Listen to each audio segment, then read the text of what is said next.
नेपाल नागरिकता चौथो संशोधन नियमावली 2082 जारी भयो।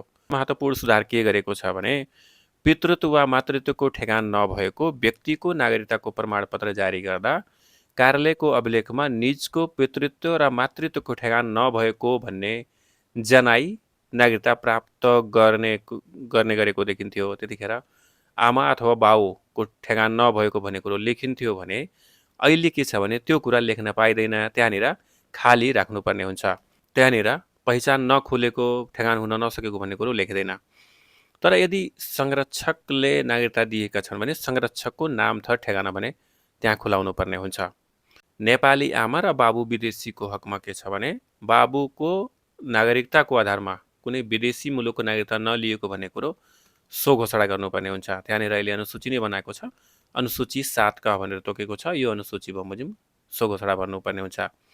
पहिला के हुन्थ्यो भने पहिला निस्सा लिएर आउनु पर्यो भारतमा अथवा अन्य कुनै देशमा, त्यो जहाँ उसको बुवाको ठेगाना हो त्यो बुवाको देशको नागरिकता लिएको छैन भन्ने कुरो उसले के गर्नु पर्थ्यो भने त्यहाँबाट डकुमेन्ट लिएर आउनु पर्थ्यो। तर अहिले के छ भने सो घोषणा गरेपछि नागरिकता पाउन सकिन्छ।